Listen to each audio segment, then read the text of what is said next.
All right, everyone, welcome back into another Fantasy Golf video. Going to be breaking down the American Express tournament here for you guys, and hopefully we can have another good week like we have had the first 2 weeks of 2025. Let's go ahead and get into it.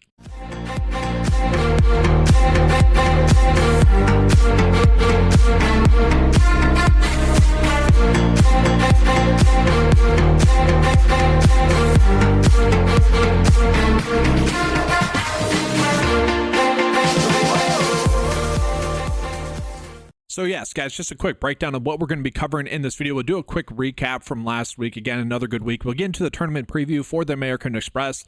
There is a lot of details to get into with this being a 3-course rotation, as well as it being a pretty easy scoring event. There's a lot of just strategy that will go into that. We'll talk about the top plays in each pricing tier, as well as giving you guys my favorite bets and outright bets.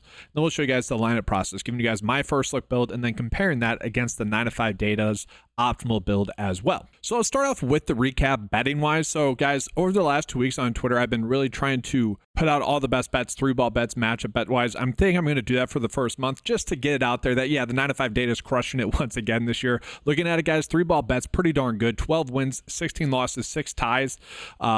And all those ties were not like, those were 2 players tying, not all 3 players tying. So just as an FY, head-to-head bets, really good there. 9 wins, 4 losses, 1 push. We had Harry Hall first round leader, which was very nice. Again, first round leader, what I'm looking at, guys, is I'm betting on the players with the AMT time, the players in the top 5% in the 9-to-5 data that have that AMT time. Unfortunately, it was chopped down, but still very good there. Tournament head-to-heads, 0 for 1. Outright bets, no misses, or sorry, no hits there. Had a bunch of sweats there. Keegan Bradley, Russell Henley, and Harry Hall, all with a chance to win on Sunday, and we'll take that, guys. All good bets on paper, all had a chance to win. We know, based off of the 9-to-5 strategy, we'll be set up pretty well long-term wise, in about 20% on average. Obviously, had a really good year last year. And then prize picks wise, it's just kind of funny, guys. Charlie Hoffman popped up as the best prize picks bet and underdog bet every single day. He ended up hitting all those days, but on day 1, guys, and these are all the bets that I called out on Twitter or on this channel. We went 3 for 3 on the first day, and then on the 4th day, I ended up tweeting out, will Charlie Hoffman get it done again for us? And he missed.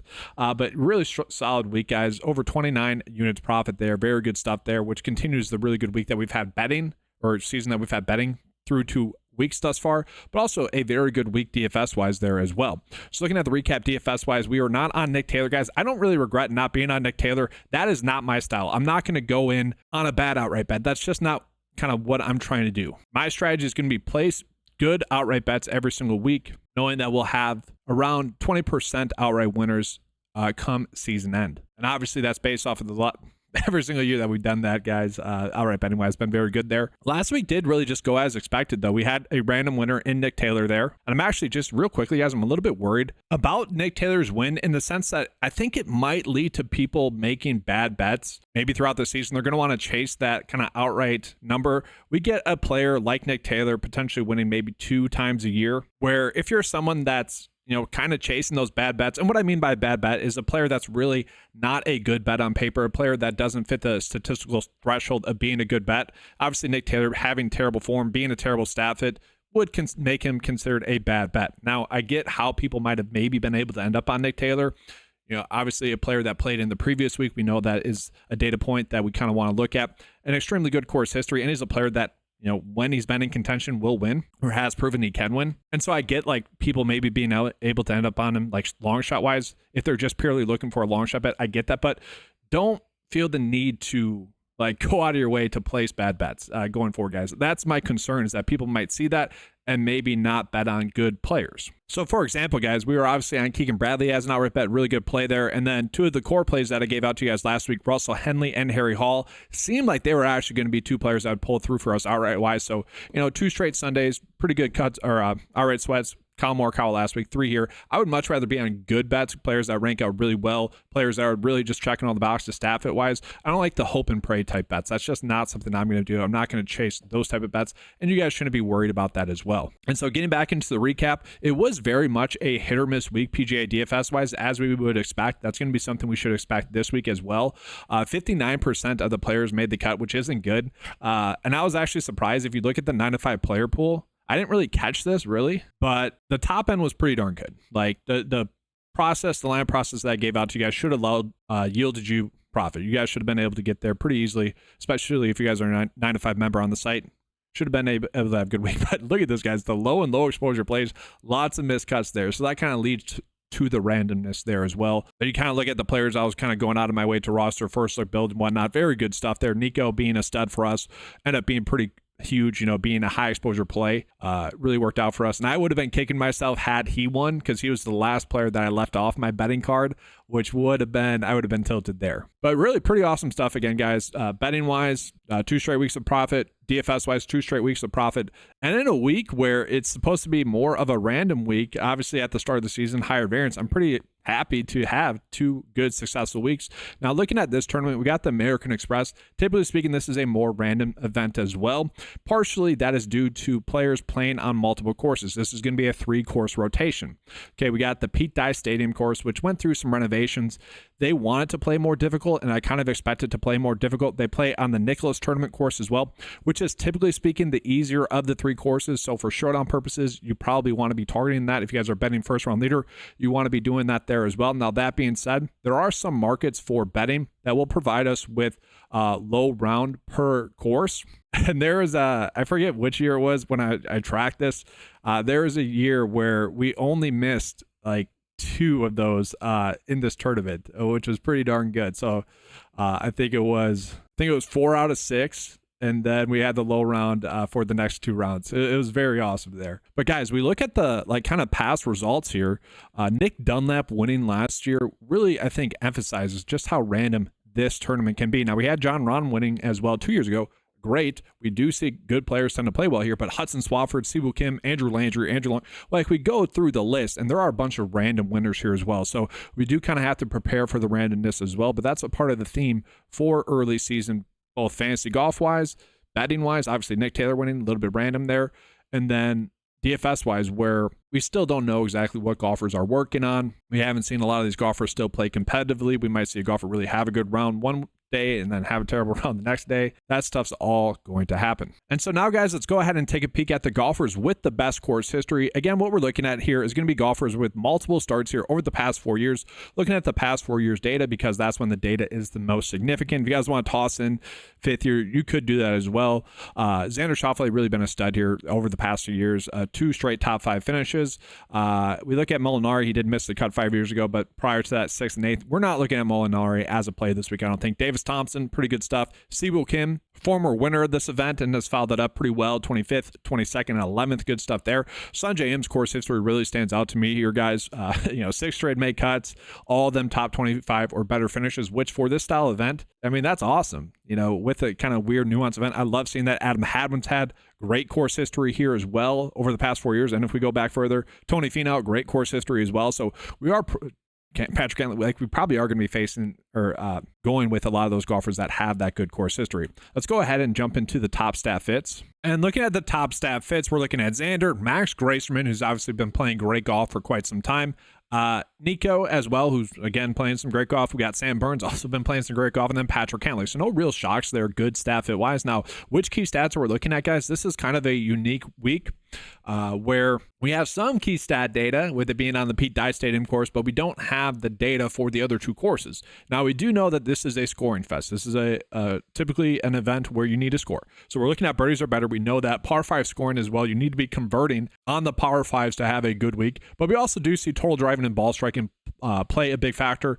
You guys are maybe going to hear people say it's a putting fest. That doesn't really translate too much in terms of like strokes gained putting as a predicting stat. It doesn't hurt. I am using that as well as like a secondary stat, just as an FY, but we haven't really seen that be like the top predictive stat. But looking at the top stat fits, I mean, no real shocks here. I would say Nico's been playing really well. Sam Burns, Patrick Cantley, Harry Hall. I mean, really to me, no shocks. Bo Hosler popping up in there. Johnny Vegas, maybe a little bit of a shock, but he is a golfer that can go out and score. If you're looking for a Nick Taylor 2.0 type bet, it is Jonathan Vegas, who is very much hit or miss. He's a scorer. He actually probably grades out a little bit better this week. But then we have like Wyndham Clark, Patrick Fishburne, who's an interesting click here as well. But with that, guys, we'll go ahead and jump into the golfers with the best recent form here as well. And it is kind of loaded in terms of golfers with good recent form. So like Max Gracerman actually comes in with the best form here, which might be a little bit weird to some people, but we're measuring over the past 7 starts. If you guys are wondering like why the past 7 starts, that's a little bit random. Over the years, I've done a bunch of deep data dives, and for about 3 seasons, I was really kind of diving in. All right, what can we look at that's the most predictive, especially in terms of recent form? It's the past 7 starts that a golfer has had. And for whatever reason, that helps. So like looking at 3, you're still getting a lot of variance mixed in there. Going more than 7, you're getting just a little bit too much to the point where it's not predictive. 7 was like kind of the magic number in terms of predictability for us. And obviously the data that I have going, guys, is the whole point of it is being both providing safety and upside. That's kind of echoed here with looking at the last 7. So Max Gracerman in there, Xander Schauffele, Patrick Cantlay, Harry Hall. And this is the thing, guys, we do have a lot of golfers that have been playing some pretty darn good golf mixed in there. So interesting week in that regard. And then lastly, let's look at the specialist data. So for people that don't know what the specialist data is looking at, we are looking at all the unique characteristics for that week's tournament and putting into one data point. But you can also sort it by kind of unique stuff. So like designer, we're kind of more just looking at Pete Dye courses here. Greens, though, you could look at potentially. There's going to be POA greens this week, which kind of interesting there. But what I want to look at is scoring. Easy scoring events. Which golfers have played well over the past few starts on easy scoring events? Now, just a reminder, this data is not adjusting for small sample size here. That does happen in the 9 to 5 model. But we are seeing Gracerman, Xander, Lucas Glover, Davis Thompson's popping up there, Joe Highsmith. So some interesting names popping up in there as well. In terms of golfers that we could be targeting on easier scoring tracks, could look at some other stuff. Like this is typically a good weather event. It looks like it's going to be good weather here as well. So nothing too much there. If you wanted to look at like California scoring, you could as well, but I don't really care about that too much. But as a whole, specialist data, that's really what we're looking at. All right, guys, so let's go ahead and jump into my favorite plays in each pricing tier, starting with the high tier, starting with the players that we're going out of our way to roster or bet on potentially here as well. So looking at Xander Schauffele, he's obviously going to be the class of the field, a player that's checking all the boxes, a player that's from California in a California-based event. He has finished top 5 in 2 straight starts here at this tournament. He's going to be an elite stat fit for us as well. Top 10 or better in the key stats that we're looking at here, guys. So birdie or better percentage, par 5 scoring, total driving, and ball striking. Okay, he's going to be the best specialist in the field as a whole. Looking at all these data points, he ranks out top 10 or better in all the specialist data points that we look at. The one concern that we really have with Xander Schauffele is actually going to be taking a peek at that recent form. Okay, we saw him struggle kind of in round 1, round 2 at the Century Tournament. He was able to turn it around and finish 30th, which isn't good. That's top 50% of the field. We know it's a no-cut event. Really tough to really gauge that for a player like Xander, where he clearly didn't have things going in round 1 and round 2. We don't know if he's like working on anything or anything like that. So would have loved to have seen him finish better and play better there, but at the same time, we can kind of write that off. Same thing with the Zozo Championship where he finished 31st here. This is kind of the first true event of the season. Now, could he end up being a little bit rusty? Sure. Is he someone that you need to bet on outright-wise? I mean, 8-1 on BetMGM to get a player that's the best specialist, second best course history rank, best in recent form, best stat fit, and top player in the 9 to 5 model. Like, I don't know. I could get behind that. It really just depends on how many outrights you guys are going to be on. Like, if you're on 4 or less, I would say, yeah, have Xander included in there. From there, I do want to call it, like, what's going on with the JT pricing again? Like, I'm not saying he's a bad play. He's a much better option this week than he was at the Century Tournament, but kind of an easy fade in his last tournament where he was overpriced and honestly overowned. It was very strange. I mentioned that. Very strange that he's also the second highest price player, and look at his odds, second lowest odds. It's strange. Like, I mean, it wouldn't be surprising to see JT win, but still, I don't think he's exactly there. I need to see it first with him. I would rather get to someone like Sungjae Im. We're looking at Sungjae Im really coming in, checking all the boxes this week. Again, going back to his course history, 6 straight top 25 or better finishes, 4 straight make cuts at this event as well. Obviously, he's really pretty strong in birdie or better percentage and also par 5 scoring. Top 10 or better in those stats. Needing to be a little bit better at ball striking and total driving, but still not terrible there. We look at the specialist data. Again, really strong on these easy scoring events. First in the field there. So love that there from him. Again, event history for him, recent form from him has been pretty darn solid as well. So he's someone that's coming in, checking all the boxes, and he's priced that way. Outright wise, we can get him at 14-1. I'm kind of okay with that. If you guys want to bet him to top 10, you can get that at like plus 100 right now. Not terrible there as well. So from there, I think another easy click to me is actually looking at Sam Burns. Sam Burns, I love as a play this week, guys. One, he's going to be an elite stat fit. So really strong in birdie or better percentage over his last 5 starts, as well as par 5 scoring. Ranks out top 5 or better in both of those metrics. The one concern might be total driving, but he makes up for it with really good ball striking. We see the course history, 2 straight top 10 finishes here with a miscut 4 years ago. Don't really care about that. He's going to be a good specialist. The one kind of knock on him is that course history, but kind of, oh well, we can overlook that one miscut 4 years ago with him having, a 6th and 11th place finish. So really good stuff there from him. Doesn't always play well though in these easy scoring events. That could be the one concern. Only ranks 20th in the field there, maybe a concern there, but 20th, that's not terrible. Still 6th best specialist in the field as a whole. So I really love him. Patrick Hanley's a play that I do think makes sense, especially in fair and balanced builds. Same thing with Tony Finau. Those are kind of 2 easy clicks if you guys want to get there. But the player I want to call is going to be Max Grayson. So you're going to notice that he actually ranks out 5th in the 9 to 5 model when we adjust it for his overall rank, 7th. So firmly a guy that we should be betting on. So we can get a guy that ranks out top 5 in the 9 to 5 model at 40 to 1. This is the tough part about this week when we're looking at it betting wise, right? Because we are going to get teased into a lot of good odd bets. And this is kind of circles back to the Nick Taylor take from earlier. Like, shout out to anyone that had that outright bet.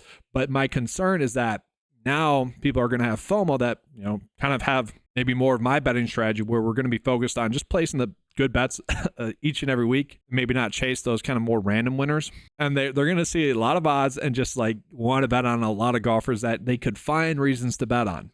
Now, this one's pretty simple, 40 to 1 for Max Grayson, but we're going to see that's the thing. We're getting a lot of decent numbers on a lot of golfers, and that's just due to the randomness of this event. And obviously, I'm doing this video right now. We don't know which golfers are starting on which course. Weather can play a role in that as well. Like if you get a course on a tougher weather day, that can lead to unpredictable stuff that we can't account for right now. But 41, insanely good odds there for him. Now, I kind of mentioned over the years I've done these deep data dives. One of the most important stats when we're looking at course history is simply having course history. And so the fact that he has made a start here at this tournament and also made the cut with a 56th place finish, I love that there from Max Grayson. You look at the key stat data, guys, birdie or better percentage could be better. 26th in the field over his past 5 starts, but then par 5 scoring, total driving, and ball striking, top 10 in the field there. Obviously, he's been someone that has had great form. We don't have to worry about him traveling. Didn't play last week. Finished 24th at the Century Tournament, which I don't love that, but I don't hate that. 4th. Prior to that, he's a golfer that had a great fall swing. And DFS wise, I do struggle to get there at 9.2, but I think outright wise, he's kind of just an easy click. So another player that I might bet on again is going to be Harry Hall. It's almost tough to avoid. The 9 to 5 model only gives him 11th overall rank, which I don't know. I might disagree with that actually a little bit there. But again, we can get him at 45 to 1. This is where we're getting teased with the really good odds out there. He is someone that does have course experience here as well. He's made 2 out of 3 cuts here with his most recent start being a miscut. So don't exactly love that aspect of it. And if you look at it, guys, actually not the best specialist, has struggled in California courses, just as a whole.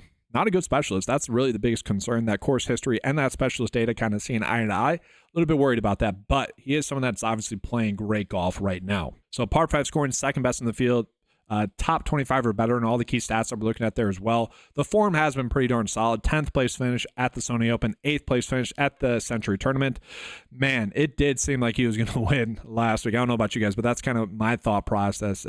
He had made a couple of birdies in a row, was kind of rocking and rolling. I don't know.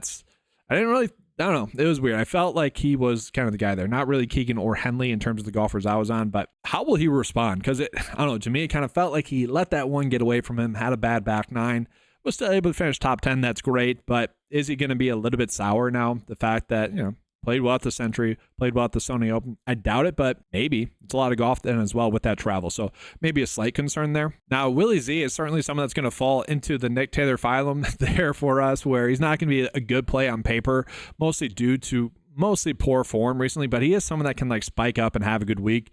And it could be this week. I don't see the point of getting to him, honestly. I think it's a little bit too risky. Be interesting to see how much love he gets, because he could be someone that does end up being a fade. I don't know, I'd rather get to Eric Cole, who does rank out a little bit better, but we are having kind of a lot of lost values. That kind of feels like a dead range to me, pricing wise, DFS wise, and even outright wise. Sure, we can try to get in on some of these players like Eric Cole, who has, okay course history, 21st and 36th place finish, has shown some recent upside, but it's tougher click for me. Most of those golfers are going to be tougher clicks for me. I actually don't mind the idea of getting to someone like Patrick Fishburne, who has been playing some great golf. He was playing great golf during the fall and has continued that. So 6th at the Sony, RSM 8th, Worldwide Technologies championship 12th, had been having a pretty good fall swing. That has continued here. I wish his odds were a little bit greater though, but he's a good stat fit, does have that course experience, even though it's a miscut, and that's why he's priced here.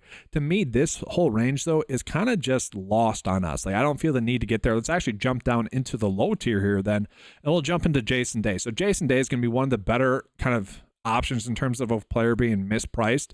Now, the one concern that we have from him is that he didn't play well at the Century Tournament. That's a longer track. I wouldn't really expect him to play well at that tournament. He is someone that has played well, though, at this tournament here at the American Express. So 34th, 18th, and 49th over the past 3 years here. Key stat-wise, really good ball striker, total driver over his past few starts, scoring enough. He is someone that at this price tag, I feel comfortable enough with him to be able to make the cut for one. Can he give us a top 20 finish at 3-1? I think that's a pretty darn good bet. You know, we've seen him do that only once here over the past 3 years, but he's playing good golf, kind of checking all the boxes here. 3 straight make cuts at this tournament, 3 straight make cuts on the PGA Tour.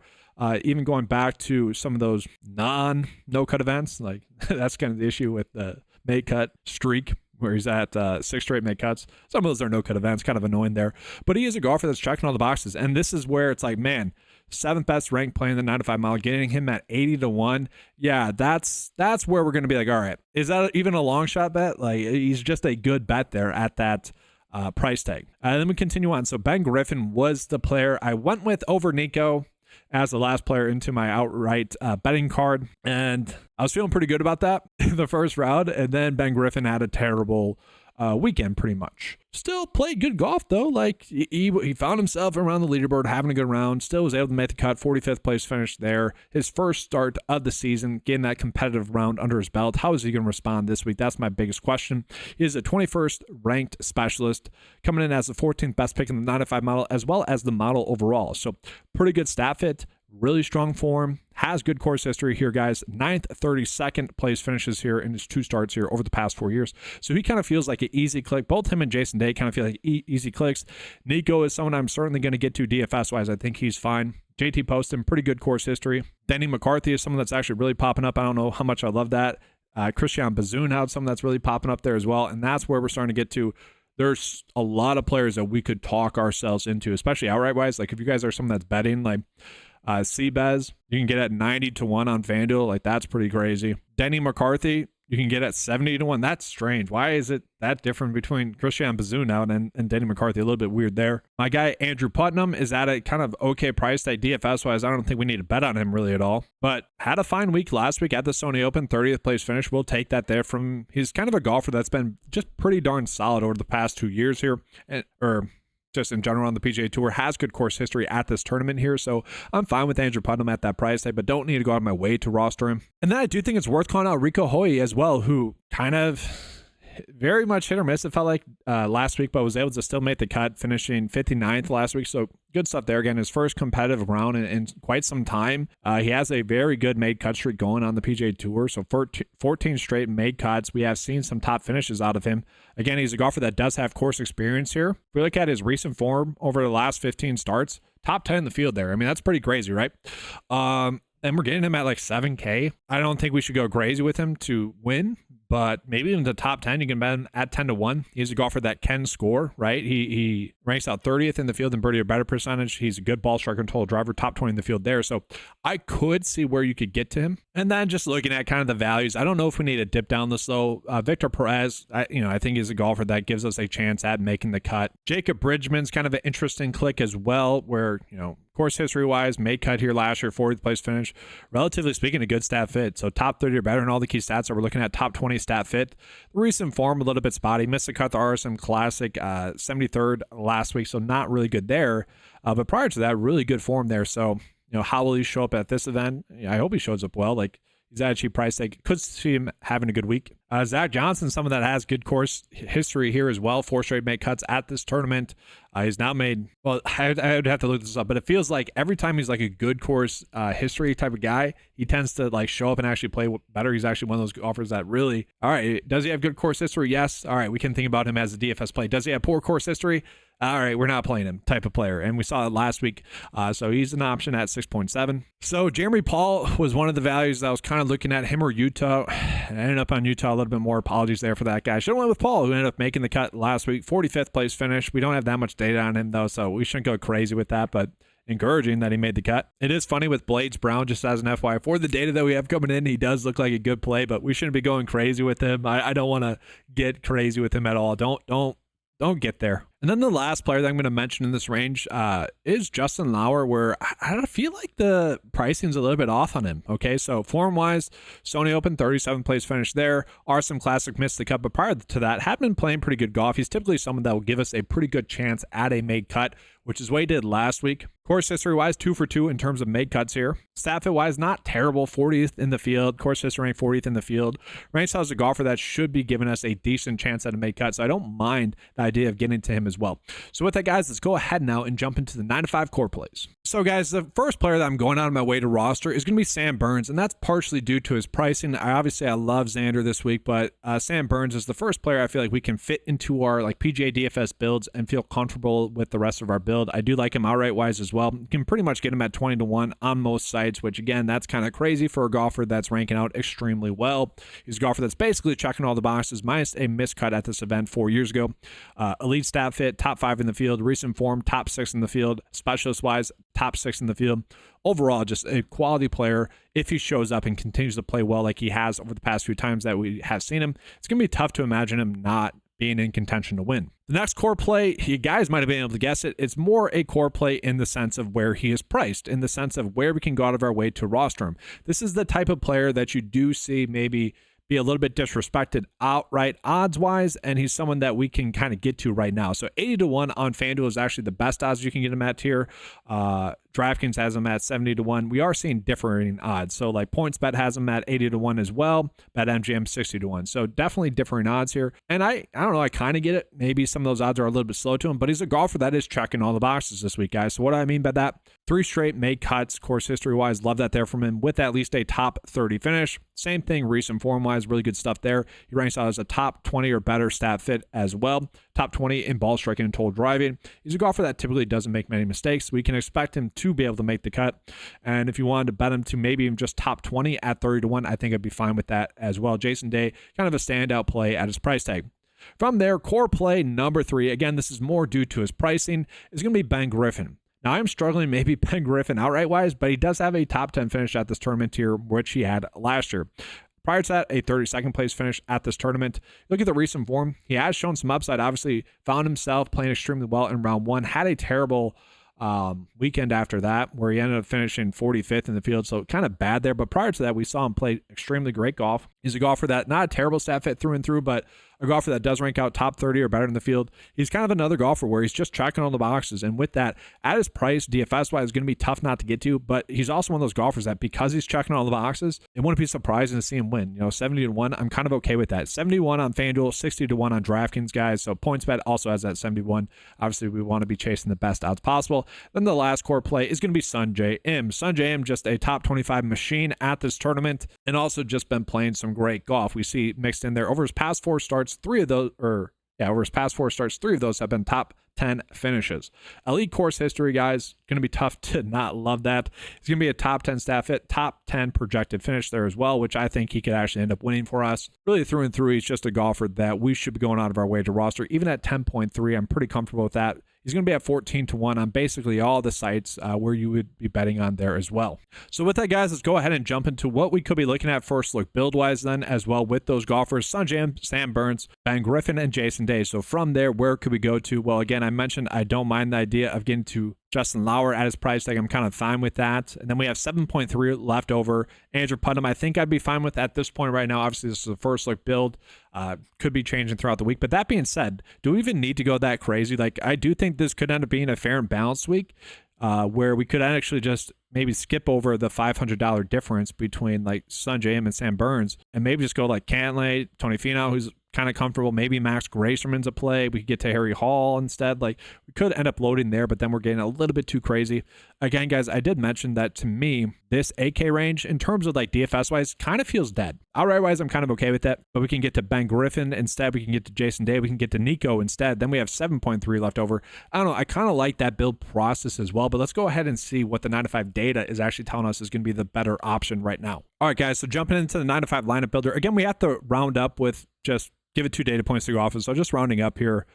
So 32 for Sunjam, whatever. And we're just going to run it, guys, just to get a general feel of what the data is maybe telling us to do here. Let's see here. So it does kind of like more of the fair and balanced approach is what I'm seeing here as well. So we see Patrick Cantlay, Max Gracerman, Jason Day, Ben Griffin. It does like JT Poston and Danny McCarthy a decent amount. Let's look at the player exposures. So yeah, again, really heavy on Day and Danny McCarthy without doing any adjustments. It does like Seabez there as well. So certainly an interesting week. Definitely a week in which we probably should be preparing for the randomness, guys. Again, if you guys want access to this tool, the lineup builder, or any of the PGA DFS tools, as well as the betting tools, head on over to 9to5sports.com, guys. Available for an insane price of $10 a month. It's the best value out there. Gives you guys the best tools, gives you access to the best tools. Obviously, really good week, really good year thus far. So far, it's only 2 weeks, though. I don't want to get too crazy, but really good stuff there, guys. It's actually kind of funny. Little tangent here. People are starting to catch up. Like, people are now starting to get to tools that 9-to-5 has had for years now. It's kind of funny to see. But whatever. Randomness here, guys. So we can set it like 5% randomness, where we're kind of accounting for it to be a little bit random. Maybe get to gradual, more randomness as well. So it's going to try to get to, it's going to scale the players down a little bit more. So you're getting a little bit more spread out exposure. You could also just do max exposure of 30% maybe, or something like that. Maybe 3 unique players. So I'll just show you guys kind of what that would look like here as well as it sits right now. And so, yeah, we're still getting a lot of Jason Day, still getting a lot of Gracerman, Patrick Fishburne, we're getting in there. We're starting to get a little bit of Xander Schauffele then as well. Sunjam closer to 20%. So definitely interesting kind of the builds that we are getting then in that regard. But yeah, with it being more random, I don't really like doing 5% randomness, just as an FYI. Typically like 1% gives us enough randomness, but not too crazy. So a little bit better build wise. But that's going to do it here, guys, for this video, guys. Make sure to give a like and subscribe. If you guys want access to the data, again, head on over to 9to5sports.com. Get access to all the fantasy golf data for just $10 a month. Insane value. Included in that is actually going to be tools for both Prize Picks and Underdog, all under the same membership price of $10. Also, if you guys don't want to sign up, that's kind of fine. I get it. Head on over to 9to5sports.com though, guys, and scroll down to the bottom of the screen. Okay, so go to the home page, scroll down to the bottom of the page here, and you want to sign up for the email notifications. That'll give you guys access to the write-ups that I put out each and every week here for the tournament. Gives you access to the American Express this week. Obviously, last week, Sony Open, the Century Tournament. So again, be on the lookout for that, guys. That's going to be all, guys. Make sure to give a like to this video. That does help out a bunch. If you guys are new to the channel, make sure to subscribe here as well. Trying to grow this channel up as much as possible. If you guys like props betting content, head on over to the main channel, 9to5 YouTube, 9to5 Sports YouTube. That's going to be all, guys. Thanks for watching. Good luck. And as always, let's keep cashing.